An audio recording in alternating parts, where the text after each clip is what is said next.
On today's episode of Trouble in Paradise, the greenhouse is overrun with mice. They're burrowing little holes, especially in the raised bed. Let me show you here. See? There's a mouse hole. Let me show you how I'm dealing with it.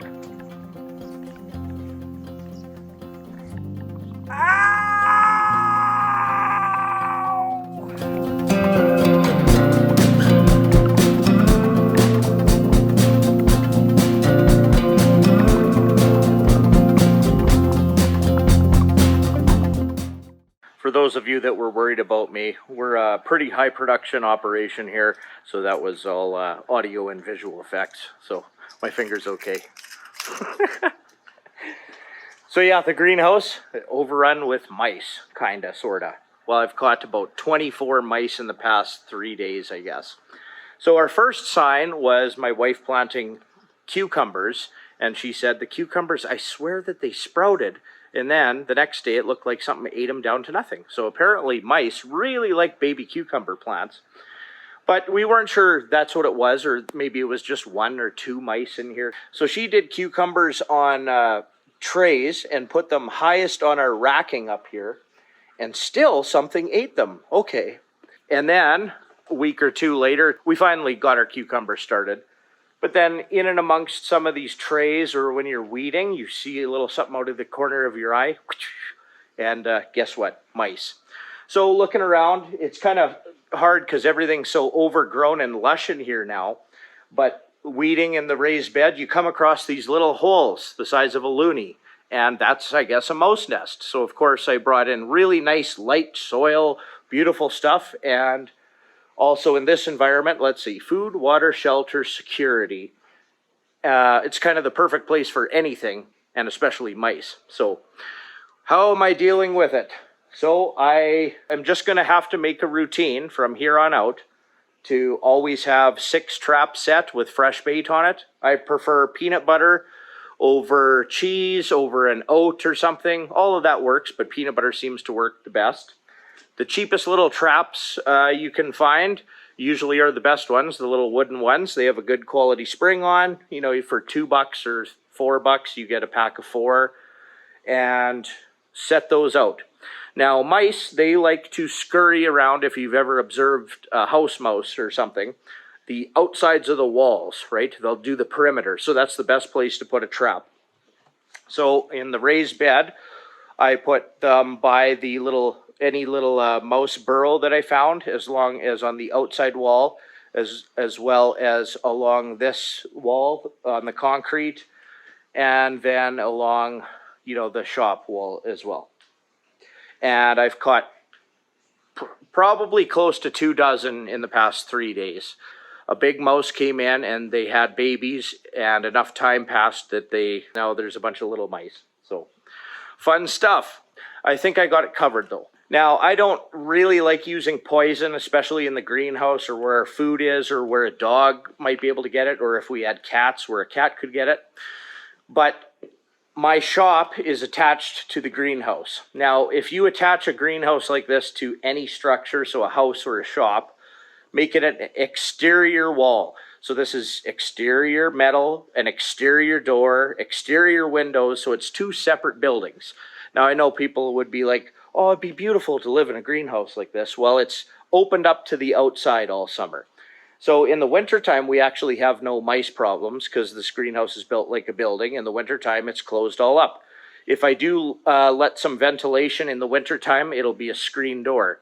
In the summertime, the greenhouse is opened up. For 7 months of the year, we use no electricity, no fans for the entire operation.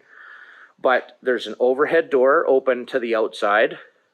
This door, one has a screen, but we leave them both open. That's completely open to the outside. There's a few side windows open to the outside. After the greenhouse was completed and insulated, I no longer use or needed the bus windows, so those are never open. And another door over here. So for 6-7 months of the year, this greenhouse is pretty much like being outside. Now, if I put screens on the door, it's going to prevent the bees from coming in, all the good bugs, the ladybugs, right? So right now, no screens on, it's opened up. that's welcoming in pollinators and things like that. So on some tomatoes and peppers, maybe there's a little sign of aphids or white flies or fruit flies. Well, where there's a sign of that, there's lots of house flies and ladybugs and wasps and bumblebees and honeybees taking care of that. So I don't want screens on, but what that means is mice are available to come in too. So it's actually been a few years since we've had cats on the farm. And this year for sure, but last year, our tree swallow and barn swallow population is way down. So I'll quote a CBC article, so don't hate me for this, but CBC, domestic cats are the #1 killer of birds in Canada or the world, right? Domestic cats. So the cats would kill all of our nice tree swallows in the birdhouses and stuff. So eventually we just lost all our cats, on the farm. They're free to do their thing. Some of them go to the neighbor's house. Some of them, maybe a predator would take them out or something. But we ended up with no cats. And cats in a greenhouse like this, if that's open to the outside, a cat, I know for a fact, would make this his litter box. So what would do more damage, I'm thinking? Mice to plant life or cats? Well, a cat's going to come in here, climb the banana tree, probably wreck that, swat oranges off the oranges and figs and things. It's going to be eating some stuff. It's also going to be digging. It's also going to be making it its litter box. And then the whole greenhouse is going to smell like cat urine and poop, right? And the cats destroy all the birds. So mouse traps, you know what? I'm kind of happy with that. Since they ate all plants, maybe. At the same time, I'm thinking about getting one cat and then further protecting my birdhouses. Only one cat, not 4, not 6, just one cat that'll stick around. Some friends of ours dropped off some cats, and for whatever reason, they end up going to the neighbors or something, or aren't used to the homestead, our homestead yet, to call it home. But yeah, one cat is what I'm thinking, and we'll see how that goes. If they're making the greenhouse a litter box, then we'll give the cat away and just use mouse traps. But I don't know if mice and voles, if they're on their peak 7-year cycle or what, but there is a lot of mice and voles this year. So my wife hopped in the Bobcat for the first time this spring. And how a Bobcat works, you sit in the chair, close the door, turn it on, put the guard down, this big piece of plastic like a seat belt. As soon as she did that, she looks down on her knee and there's a mice sitting on her knee. And then of course she's trapped in there, right?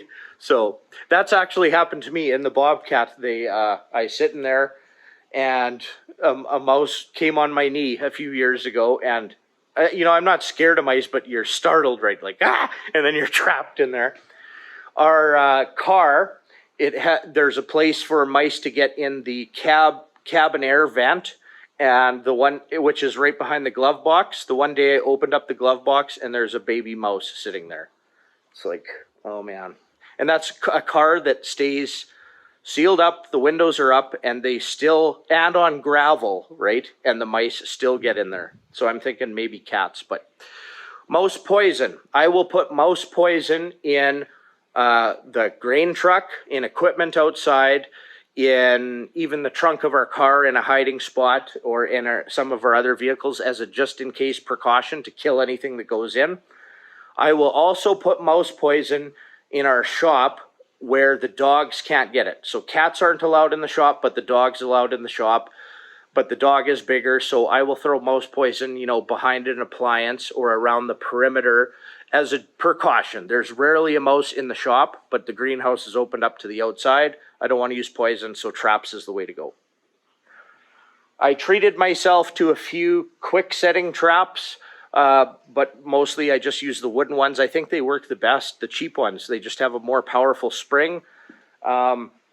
Obviously, when handling a used trap or anything that was touching mice, wash your hands very, very good after. Mice will have little bugs or fleas on them, or parasites or something like that. So be very cautious and cleanly when dealing with used mouse traps or cleaning traps. Again, my favorite thing to use is peanut butter. In some of our food preps, I had one kind of expired, and I made myself a little toolkit. So all of my traps, my poisons, my bait is all in one trap that I'm going to label, you know, predator control or mouse control, and keep that handy. And just as on an ongoing basis, even now that this mouse problem is kind of taken care of, I've pretty well got the majority of them. I'm just going to have to make it a weekly routine or something, or put it on my calendar to reset at least 6 mouse traps and rebait them, just to stay on top of it because the greenhouse is open. Now I have 3 young boys and they don't have any experience with mice, so I will show them and explain to them how destructive a mouse is on a building and a vehicle and in the greenhouse, and how they eat our plants, and they are not welcome in here. So I will show them me catching them. I will show them how to clean out traps. But there was a baby mouse, again, there's so many this year, on our gravel outside, a little tiny one. Now the little tiny ones won't bite you, so I went and just picked it up, and it doesn't bite you. This thing is cute. It's like a same thing as a cat. It'll sit in my hand and it'll wash its whiskers and it'll scratch itself and roll around and snuggle up. So it's, you know, it's a living thing. But I saved it, gave it some peanut butter and in a pail and stuff, and let the boys observe it, even handle it. We washed our hands very good after, and see a living mouse and see what it's about. And then after, you know, it's hard to squish a baby mouse, so I let it out in the bush and gave it a chance. But more than likely it's taken out by nature, so coyotes, foxes, weasels, hawks, owls, falcons, just to name a few things. I would say on our farm there is probably a population of mice over 1 million between all of our natural grasslands, pasture land, hayland, and pastures and things. And it just brings, that's food for nature, right? But they are not welcome in my buildings or vehicles. They're very destructive. So there's so many mice. I've caught 2 mice in 1 trap. I've caught, usually it's about a 90% kill rate, that, but sometimes you'll catch the hind end of a mouse or something somehow, and then you have to humanely dispatch that critter as fast as possible. But usually the mouse trap is a quick, clean kill. I've caught, and when I empty out traps, what I do is I take them outside and put them on a piece of wood. When I put them out there, it's literally in 15 minutes they are gone. Some bird comes, probably a magpie. I've seen magpies around, and it becomes food for something else. You could also feed mice to your chickens. The chickens love that. Play with it, and it's nature, so fun stuff. So let me know if you've had a mouse problem or noticed a higher population of mice and voles this year. Let me know what your secret is to keeping them under control. If you have a greenhouse or a high tunnel or a hoop house that's opened up, maybe you have a mouse problem too, let me know what you do. Some people like poison. It seems to be the easiest, but again, if you have cats and dogs and other animals, you don't want that. Even mouse poison, if the mouse eats the poison and it's still alive, and then your cat eats that mouse, I think it'll probably kill the cat too. I'm not sure, but poison's okay in a place like a shop or your house or a crawl space where you're not having domestic animals. And if there is the odd chance of a mouse getting in, it will kill him. So mouse traps are the way to go. But again, it's just another one of the many farm chores that you have to do on a weekly basis. So stay on top of it. Trouble in paradise. Take care. Thanks for watching. We'll see you next time.